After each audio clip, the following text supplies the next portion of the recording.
We are rolling and picking up. Okay, you mentioned calamus roots and the smells of the home house being some kind of like a mixture between a good home cooking and a CVS pharmacy of sorts. You know, lots of cooking up of medicines.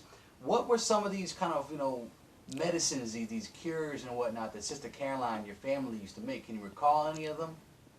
Oh, I'm gonna have to look up this. Yes, I do. Now let me tell you about the roots and the other medicinal affairs that Sister Caroline had in her arsenal of medicine. One, of course, I believe was called calamus roots. It grew around the moist areas because we had it around the springs.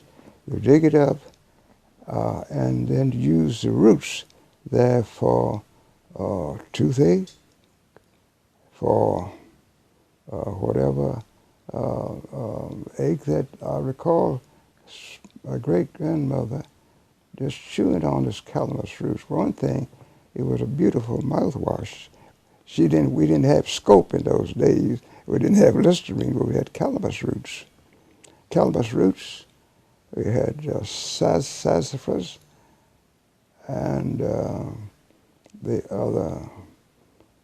There's a strong root that's very is popular now. I can't think of the name of it. Right, it's like an onion. Of course, had onions and those, but they were a part of the household. Every household had little homemade remedies because money was scarce in those times, and you have to take into consideration and understanding that this was an aftermath of the slavery days when which slave had a medicine cabinet? They had these walls hung with corn and sassafras and the various roots, herbs, and what have you that they felt. That's I don't know. Often wondered how they came about the medicinal properties of these roots. How did they get them? Some came from there was a wine sap, there was a bark from the wild cherry tree, and such as was used in there. How that they had determined through the experience of using these roots as such was good for the toothache, such was good for the throat, such was good for stomach ache and what have you. And then another thing, far as shoe polish, they used to take, I recall grandmother taking banana peeling, putting it on the stove, kind of getting it burnt brown, and then this was a polish for tan shoes. Amazing. But it did give them some kind of luster on that. Now, for room deodorant, they didn't call it deodorant. They said make the room smell better. So they would take an apple, slice an apple, and put it on top of the stove, rub it a little bit, and amazing, it did give a nice aroma. And you have that now. And cinnamon. In fact, if you go to Walmart or any of the herb stores, you will find that there's a room deodorant called apple cinnamon. Apple cinnamon. These were the same ingredients that the slave that was used on the plantation for air freshener. We call them air fresheners now. But make this room smell better. That was a theme on that. So those ingredients were used. I recall my grandmother having on the string all these different little gadgets and what have you. So that was a part of the scene. That was a part of the plantation scene. Now, you mentioned like the drag, the mules that used to drag, and before you mentioned the hot box or whatever, or the hot blanket, or for the guard in certain areas. What were some kind of objects or things, items that were just so common back then that people today, you know, would have no idea what they are? You handed it to them, they would ask you what to do with it. What are some of those things that you remember that just were just so common in your childhood that just don't exist anymore? All right, let's talk about the drag. Let me explain what the drag. The drag, if you can picture a coal scuttle. Now I'm getting into another word, another phase. Anyhow, it's a little scoop that was fashioned for commercial use. That is, for construction use, rather, that was done by the road gang at that time, which was called a drag. It was a two-handled affair. Can you picture I don't have anything to show you now, but a scoop, which is a large ladle, commercial size, that is designed for construction purposes to be pulled by mules, which would scrape the grounds, and to get the surface in a smooth order. This was what we call a drag, and of course the farmers that didn't have the money or didn't have the means to put a drag, they figured two huge pieces of timber built as a triangle, and this was pulled as a drag to smooth. In other words, it was a makeshift affair to grade the grounds for road building. Grade the roads, that is, smooth them out. That's the basic, that's the drag. Now, let's see, the other question was, what was the other thing that you used? Manure? Stuff in your house, like what kind of things that you used around the house every day that if we looked around your house that we'd never find it because people just don't use them anymore? What types of things? You know, was there anything that people just, you know, that may have been a common kitchen tool or something you used to use, or your great-grandmother would say, hey, you know, fetch me this, and if you said, hey, Tony, fetch me that, I would be gone for 40 hours looking for it because I wouldn't even know what to look for. All right, here's something that the folks may have not have heard of. A sad iron. Who's heard of a sad iron? We don't use it now. But a sad iron was basically for laundry and ironing. It was one single affair, smooth on one side, exceptionally smooth, used for ironing. And it was placed on top of the stove, of course, there getting real hot.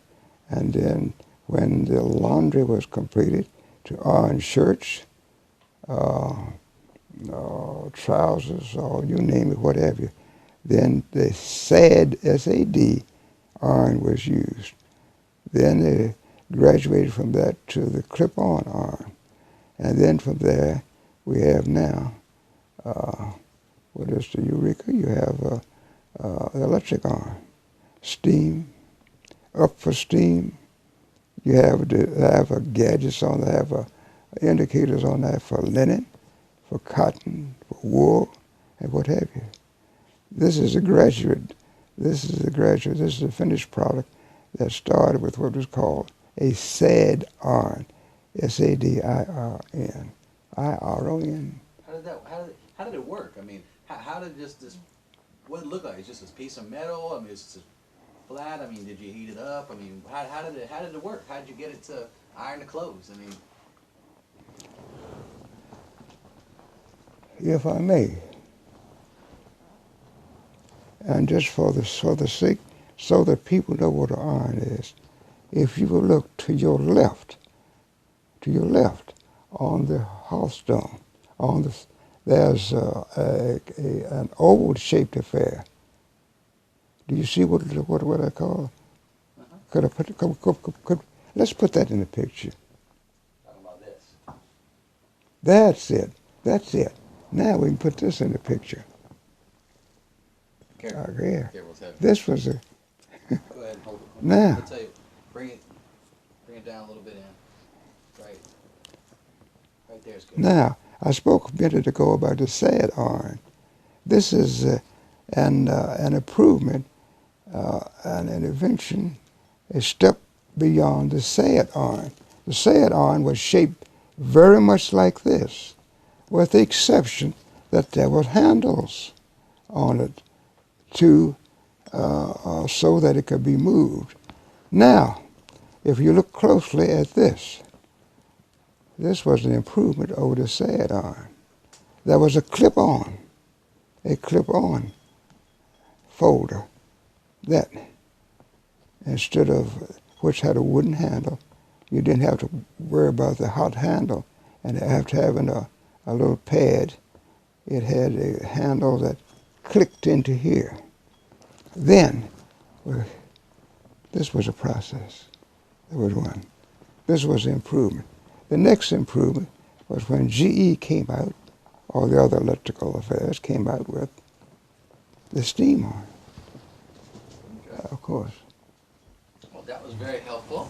There. Okay, now let's move on to a different question. We're going to change gears here. No, we'll stay with the folk wisdom, okay?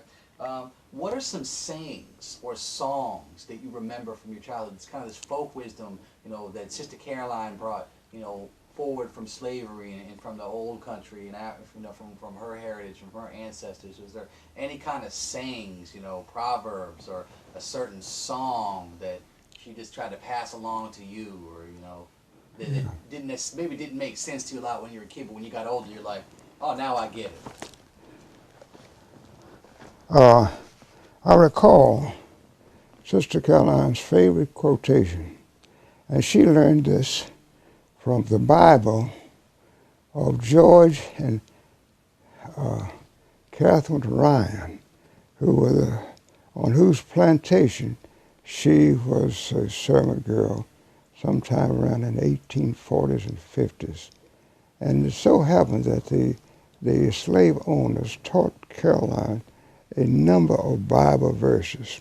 One of these Bible verses that Sister Caroline learned, and she passed them on, and she taught this particular Bible verse to me, and along with her admonishments about doing things in life, how that I should conduct myself. And they were this: go to the ant, thy sluggard, consider his ways and be wise, who stores up his foodstuffs in the wintertime, and then in the days of the winter, there's food for all.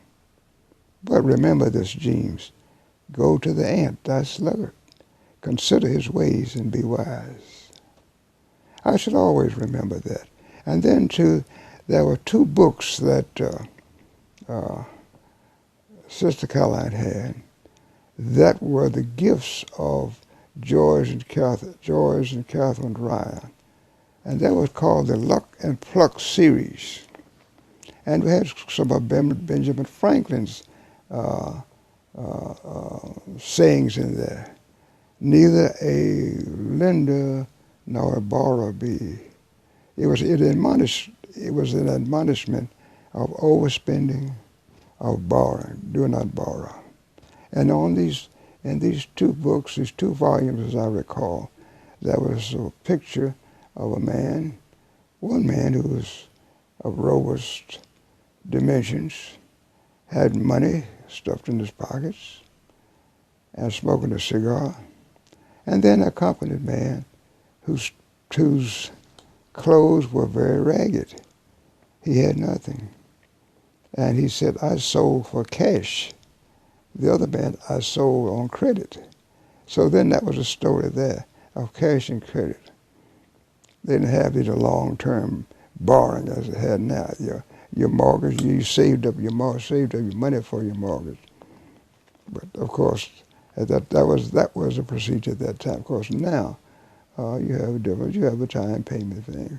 It's done to accommodate and help the homeowner who will in a lifetime have a consistent pattern of paying bills. So then he pays his mortgage. And but as far as the mortgage payments at that time, it was basically a matter of a savings up, a solid faith savings. Those two things that my great-grandmother used to tell me about. In fact, she'd have me read these books, these Luck and Pluck series, which is very is helpful today. It seems the wisdom of that it still exists today. I'm trying to think of something else that she may have. Oh yes, do not be deceitful. You can't win through deceit. Be honest.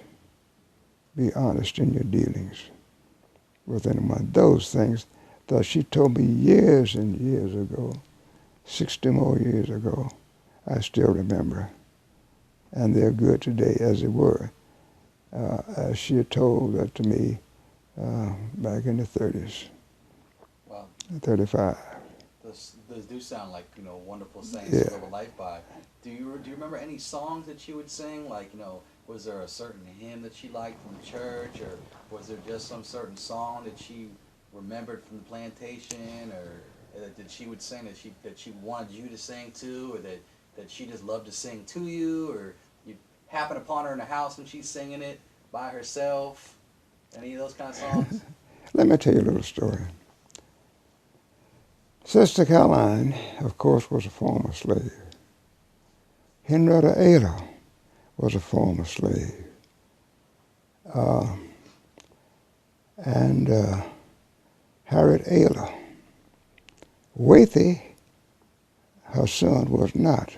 But let me tell you the procedures of the social order on any given evenings when those old folks would gather together. There was a hymn that they always seemed to favor, was Elijah going to rock, shout, shout. The ladies, can you imagine 100 or more year old lady trying to sing? Not a Jessica. It's certainly not. What is Jessica? What is? I can't think of any of the current vocalists. But at that time, there were these three ladies, old ladies singing. Waithe would join in the chorus, and just think, my about 11-year-old boy would sing, shout, shout. They were singing, Elijah gonna rock, shout, shout. Elijah gonna rock, shout, shout. Soon in the judgment morning. Then my uncle would sing, one of these mornings, bright and fair, I'm going to meet my Jesus in the air. And then they would chime in, Elijah gonna rock, shout, shout. Elijah gonna rock, shout, shout. That was a song fest. Not exactly hip-hop music of today, nothing like that. But can we say for the hip-hop of the slaves' expression, Elijah gonna rock, shout, shout. That was the one. And of course, they're always a favorite, Amazing Grace. Everyone knows the story of the Amazing Grace. And, well, just for those who just for the heck of it may have forgotten it, Amazing Grace was a hymn that was written by a former slave ship owner. This gentleman, who was a master of a slave ship, somehow in his turnings around, he had penned this hymn called Amazing Grace. Amazing Grace, how sweet this song that saved a wretch like me. I once was lost, but now I'm found. I'm blind, but now I'm see. This was a story of this slave ship owner and captain. He was a captain of a slave ship. But in his dealings with the slave ship and the whole concept of slavery itself, it so affected him that he changed his ways. He stopped. He discontinued being a slave, a captain of a slave ship. He was no longer. He changed his profession. I don't know exactly what it was, but all of us, so many of us, will always remember that beautiful hymn, "Amazing Grace." How sweet the sound that saved a wretch like me. I once was lost, but now I'm found. Was blind, but now I see. That is sort of amazing grace. So our group, I say our group because I was an 11-year-old boy there, along with these other slave ladies singing along with them in that way. Elijah going to write, "Rock, shout, shout, amazing grace." And there was one, "Life is like a mountain railroad," with his, and I can't recall all the words of that, escape me now. But that was one. Those three. Sister Caroline, and of course, the way they used to close his eyes, I can recall now. Can you imagine, just for the heck of it, imagine about 4 people around the room on a winter afternoon, winter evening. He has logs in the potbelly stove, or longwood stove, sitting around, no radio, no TV, no telephone, no electricity. But they had the spirit. They enjoyed the evenings together, an evening of communion with each other, in which they sang. And Wathy would sing. He would be the leader, of course,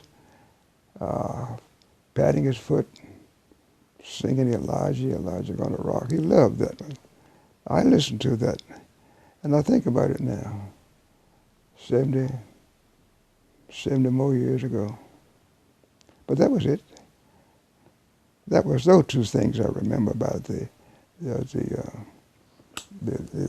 folklore, the folk stories of Sister Caroline.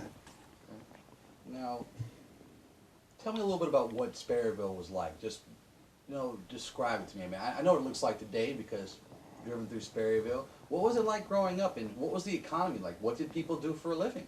I mean, I know that Mr. Ingham was a jeweler, barber. I mean, he was a very Renaissance man. He had many different hats. What did other peoples in the community do? Was it a big farm community? What were the sights and sounds and smells, and how did Main Street look like back then?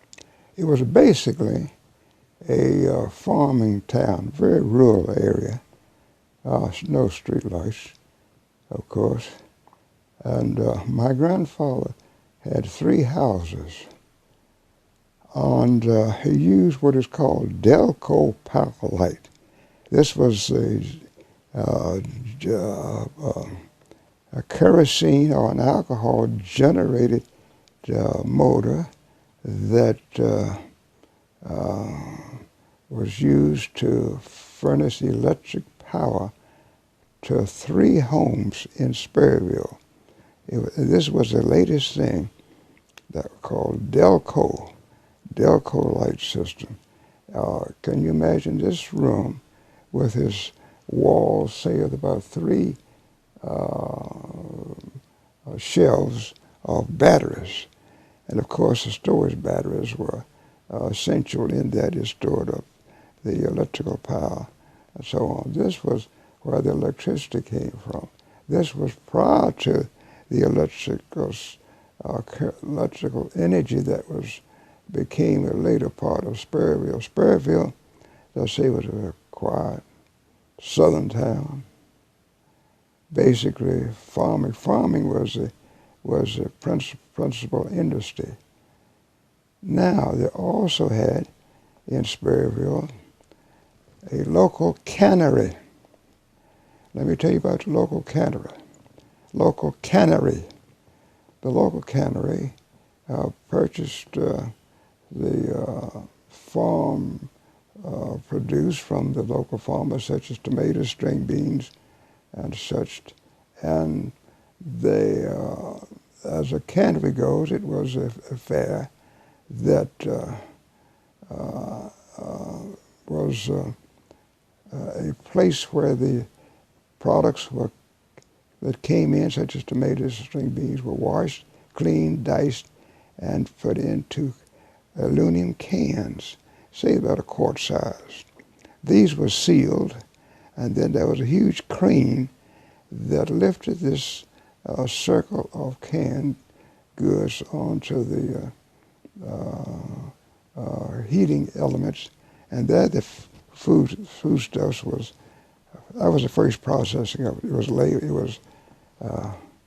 labeled Sperryville product of Sperryville. That was one industry that Sperryville had, was a local cannery. Now another one was what was called the evaporator. Let me tell you about the evaporator. The evaporator was an industrial, a commercial affair that used apples. There was a bevy of, not a bevy, that's not the word for it, but a crew of women who would sort the apples out, place them on a dryer, and where the 80 to 90% of the moisture was extracted. Then they were placed into bags and cans, I believe it was bags, then shipped off to Piggly Wiggly stores. No one's heard of Piggly Wiggly. That's out now. That was Piggly Wiggly was a forerunner of the A&P stores. If you go to Walmart now, you will find dried peaches, dried apples, dried prunes. The process is basically the same. Of course, it's done on a different scale. Now, this was, I guess, this evaporator plant was about, I guess 100 more feet, say about 160 feet.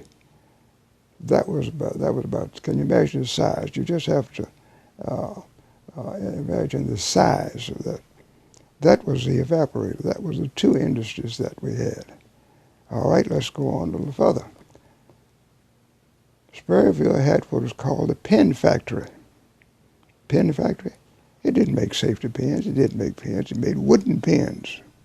Wooden pens were fashioned at that time for the telegraph and electric lines. It had a screw-type device on it. I think it's, let's just say about a foot in length, but a screw type at which a glass cover was placed on the pen. The pens were fastened, driven, or what have you, into the utility poles. Now there was a great glass or a cylinder that was placed over the pen. This is where the energy lines were fastened to. And hence the origin of these pens was a small factory at the lower end of Sperryville. These are called a pen factory. That is a pen. It was a device that was designed to support the energy lines. That's the basic purpose of the pens. We had that. Now the name evaporator, the pen factory, the cannery, those three. And of course the grist mills. The grist mills, G-R-I-S-T, were basically water powered. That is, the streams were impounded so as to create a reservoir where the water could be channeled to be forced over a huge wheel that had bucket-like affairs on it, which meant that it caught the water as it came out of a trough, and in turn it furnished energy and movement power to a mill that consisted of a huge stone base, a rotating base above. The grains such as corn, barley, wheat, oats, what have you, were fed into this fair. And of course the turning of the top wheel, which was stone, it crushed the grain and ground it into a mixture that was used by the farmers for that. My grandfather did, in his closing days in 1935, managed to buy a mill from Roebuck, which was fine enough to grind the grain for human use. And there were a number of grist mills at that time. The grist mill that my grandfather owned came from the Totten, T-O-T-T-E-N. There was a family by the name of Totten, who way back in 1858 used to have big landowners, and they had a mill, Totten mill, a grist mill. My grandfather, being the entrepreneur that he was, he managed to purchase a mill from the Totten family, and consequently furnished the grain, or rather furnished the finished product of the grains for the farmers. And he also had a small bottling company. The bottling company was called Try-Me, T-R-Y-M-E. And of course, the bottling process was, and the power for the bottling process was furnished through the power system of the grist mill, the huge water wheel that, incidentally, was installed by my granddad. Now, where the water came from was the basic ingredient of the Try-Me. He had strawberry, grape, you name it, several other flavors. I've often wondered now just where the water came from that. I didn't bother now. It was, to me, as say a 12-year-old boy, it was delicious. It was good. I enjoyed it. That was a Try-Me. I'm just going to reframe you real quickly. And starting again. Now, is there any kind of, okay, just taking a second and closing your eyes and thinking back, okay, placing yourself really on that main street. You're a child. You're outside of Mr. Ingham's house. You're looking out in the street. What do you see? I mean, what does the street look like? Are there people around? How are they dressed? You know, what are the sounds? Sound like horses and smell like horses? What are the people wearing? Who's out there? And what do they look? Are they smiling faces, or are they people who just look kind of, envious? If you look directly behind me on the wall is a home that was built by my granddad in 1906. Now, I didn't come onto the scene until around 1921, but the scene was basically the same. The streets were of course, built by the convict labor. They was not very practical. It accommodated in that if one vehicle was approaching the other, they certainly have to be very careful. Although they would scrape, they would collide. The streets were very narrow, and they were oval in their construction. It seemed as though someone said that they put the big rocks in the middle of the road, and then had the convicts come along with the sledgehammers and beat them down to the small ones. And that's why the convicts used to say, make little ones out of big ones, making little ones out of big ones. That was the scene as I saw. Now, there were horses, the wagons, there were 3 stores in our village at that time. So then you would see the horses tied to the post in front of the store, so that they could be secured there while the owner was in doing his shopping. So just looking back through the years and nostalgia, look, you would see horses tied to the store post. You would see men in the overalls. That was basically the dress of the day, because they were all farmers, they were all workers. The straw hats. And here's the thing.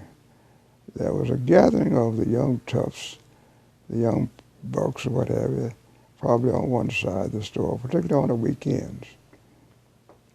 Then at the other end of the store was a cluster of the black folks. They had kept a respective distance. There was always some animosity between them. So there wasn't too much socializing in that. They would speak, yes, how you doing, Jim? Go on in. But that was about it. And Mr. James Atkins had radio in his store.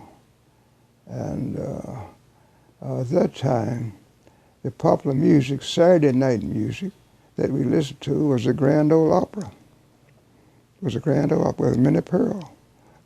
Who's heard of Minnie Pearl now? Who is she? Nobody knows her. But she was very popular in the comic era of the music that came from Tennessee. That was a Saturday night scene. Let me tell you something else about the Saturday night scene. The Saturday night scene was Big Charlie Jenkins. I told the name. I didn't intend that. But nevertheless, that's 70 years ago. Big Charlie was a medicine man. He was the one who sold whiskey. He parked his Model A Ford under the sugar maple tree, which is right near the corner store. And there, his customers always come up with their 50 cents. At that time, whiskey was 50 cents a pint. So, Big Charlie used to sit there. His wife was a fairly large proportions also, and the 2 daughters were likewise. But here's the funniest thing. As a hiding place and as a repository for their merchandise, the girls used to sit on the pints of whiskey.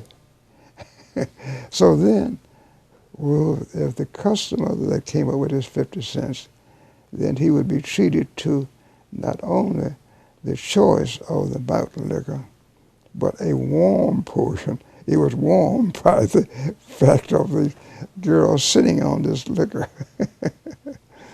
Oh boy, this was it. How do I know? Well, I was one of the customers. Even though I was 14 years old, I had no idea what this liquor. I did have an idea because I was sent over there by Theodore, my great uncle.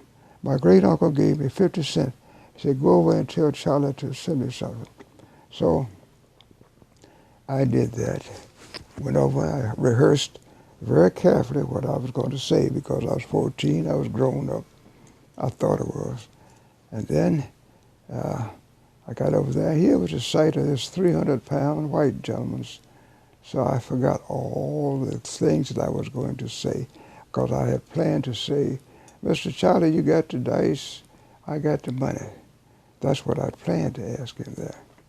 Got over there to the sight of this 300 man, and I said, "Yes, 50 cents.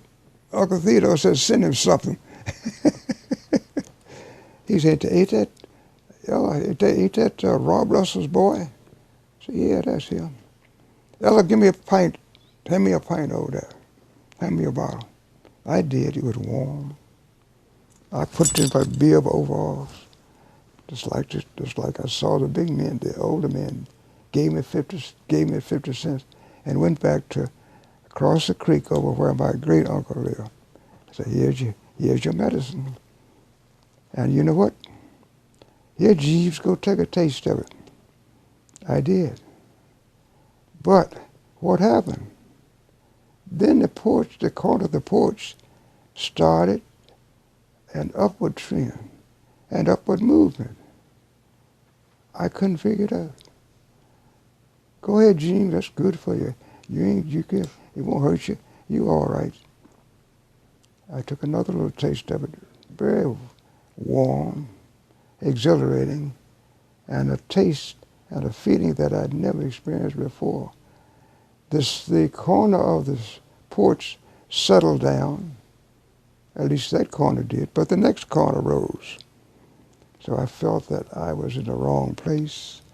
I got up, started up to where my grandmother lived, and there was a white picket fence that she had for the flower garden between where Theodore lived and my great-grandmother lived. I started up there, but then the white picket fence seemed very close to my face. What had happened? I had made a miscue. I stayed in a sitting position down in there for a while until I got up on the porch. And I stayed there until the porch settled down. The picket fence went back where it belonged, not in my face. I finally got home. That was my experience with the big childish medicine. I gave Uncle Theodore gave me the first whiskey when I was 14 to know what it was and what it would do for you. And I gave him his last alcohol, which was a bottle of Old German. This was around 1960. He said, daggone, that's good. He was 90 years old. He gave me my first alcohol. I gave him his last alcohol. That's a Saturday night scene. Later on, there was beer gardens were built around in 1935, 36, the Pine Knot Inn. This is in the book that I have written, the last one. And it describes the construction, the patronage, the social order, and what have you. Now I've covered the industrial scene of Sperryville, the social scene, and the, what have you seen, the after-hour scene, which was Big Charlie. What did the women wear? What did the girls The girls wore, the dresses were fairly long at that time. Now just figure 1936. This was the era of the Charleston, era of the new dances, and long dresses were for the girls to wear. The boys and men, of course, they had the dress. Their dress was not too much different from now, other than there was the overalls were the thing. Oh, denim overalls. Now, I know that there's the Hopewell Baptist Church has its graveyard off of Oven Top Road, and that's where you have the markers for your family. Yeah. Now, there's another graveyard in Sperryville, the Sperryville Graveyard. Now, what are the differences between those graveyards? I mean, there's a couple graveyards in Sperryville, and it seems to me that maybe the one was for white people and the other one was for black people. Oh, yeah, very definitely. Explain to me these differences and the appearances. And all right, very definitely. Now, let me tell you about the different cemeteries and graveyards that are scattered throughout Rappahannock County and in Sperryville. Going back from the plantation days, of course, the slave burial ground was at the corner of the big field, or down where the oak trees were, down by the willow trees nearby the creeks. The burial grounds for the slaves were, of course, on the slaves' plantation. Now, after 1865, then, of course, the burial locations changed to basically a family burial ground. Family burial ground. That is, uncles and aunts and what have you of Jones' family was buried outside on Forterstack Road or Oventop Road or up in the Major's Hollow. The graveyards at that time were a family affair. That is for the blacks. For the whites, it was practically the same thing. Only the whites only were buried there, with the exception of Fairview Cemetery in Culpeper. As I understand, at Fairview, Culpeper, there are some slaves buried there in Fairview.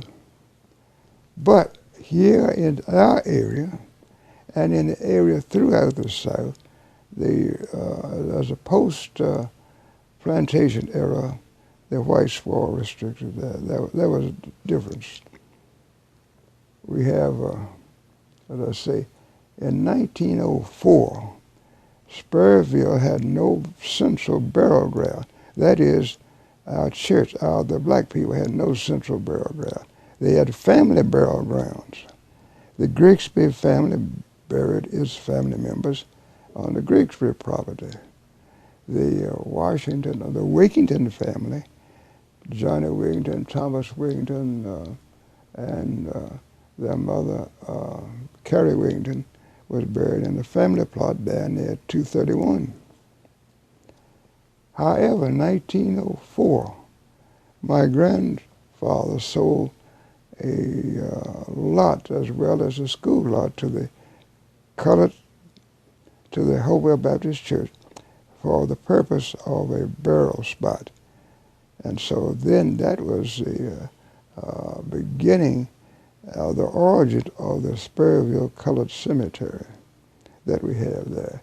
And there's one thing about the Sperryville Colored Cemetery is that the oldest person, first person that buried there, was a daughter of Arthur Ingham, who was born in 1894 and lived 5 months.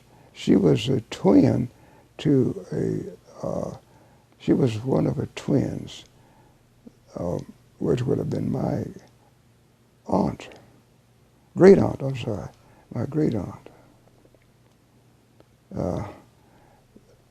Thereafter, the burial in 1894 of Clara Ingham, then subsequent burials were held there. Subsequent burials, you have grave markers up there of Richard Holmes, born 1840, and also Lucy Starks, born near the same time, and of, let's give you another one, Tony Terry had some children that was born up there, as well as Romeo Terry. That was my cousin who was killed in Italy. He was buried up there. When I say up there, that is in the Sperryville Cemetery at Oventop Road. That about explains it on this peculiar pattern of burial service that they had for that. The whites had a burial ground out in past Blacksburg. No, what Blacksburg? Forterstack Road. Now, here in Sperryville, there are blacks that are buried up in an area called Swindler Hollow, Major Hollow, Rediviver, which is almost like a sprinkler, which is almost as if the grounds were just random selected There was no, but these were all family burial grounds. So this is what I know of the burial services that we had. First, there was, I looked at the burial service at Rosa Park a few days ago, and there was a horse-drawn carriage, horse-drawn hearse. I walked behind a horse-drawn hearse for the burial of C.C. Lewis. I was back around in the 30s. But I do recall on 2 occasions there was a mortician and a coffin maker right down in Sperryville, next door to the business place of Elizabeth Lee. And this was where our Sunday school kids gathered to follow the horse-drawn hearse up the roadway to the funeral of Charlotte Lewis and also of Sister Caroline Terry. It was very instructive by you fleshing out the community. I'm going to ask you one more question, then we'll take a break, and then we'll just finish up. I just have a couple more to go, just a few more. Very important one. You've mentioned a lot of different names of different African-American families that were in Sperryville, in the area, Will Jacobson and a number of other families. Can you describe to me, some of the families and their members that you remember, what they did? Like Will Jacobson was a farmer, their children. We were. Any stories you might have about them, and what relationship they had with your family. Give us that sense of community. All right, let's talk about Will Jackson. Will Jackson was a very industrious man. He worked very hard. There were a family of nine children, 7 children, I'm sorry. And this was what we call a meeting ground for the Hopewell Baptist Church. He was a very religious man.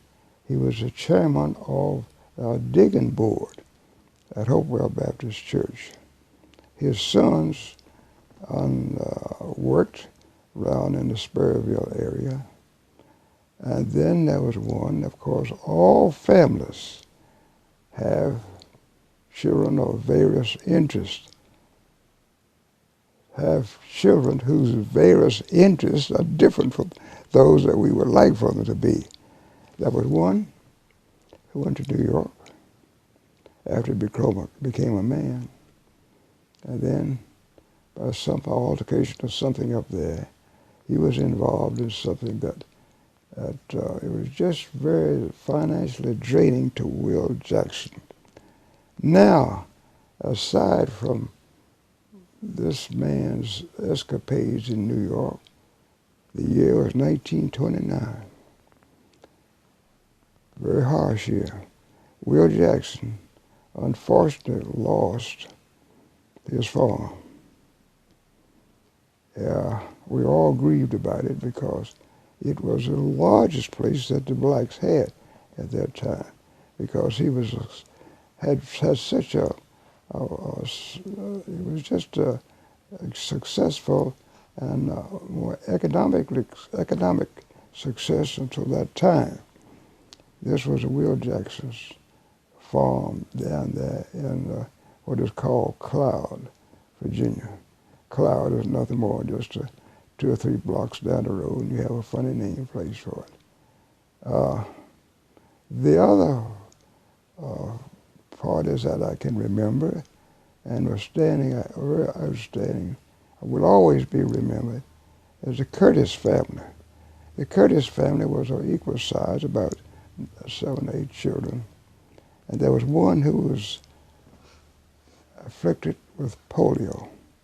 Polio around the 30s at that time was a raging thing, and that there was a quarantine, not a quarantine, but it was a restriction on the kids mingling and visiting because of the epidemic of polio.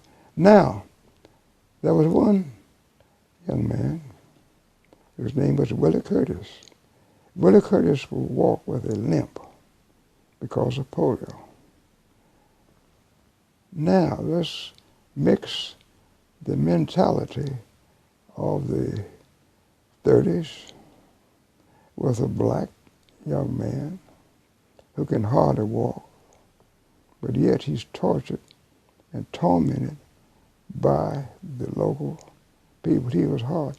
It was difficult for him to even come to the store because he was being tormented by that. Get that slow nigger away from here. Such as that. Such is what I know. On one occasion, there were a group of us that were visiting down in some folks down in the lower village. So I remember walking home with this group up to the Major's Hollow where the Curtis family lived. Willie Curtis, his sister May Curtis, James Russell, Dorothy Starks, Clyde Curtis, David Brown. I'm naming the people that were in our group. We were walking along the roadway just where the mountainside market is. And here was a bunch of young people, white. There were 4 of them in the car, I believe, 2 girls, 2 boys. We were walking on the roadway, and this car swerved over to where we were, so we had to run. You got a blinking light?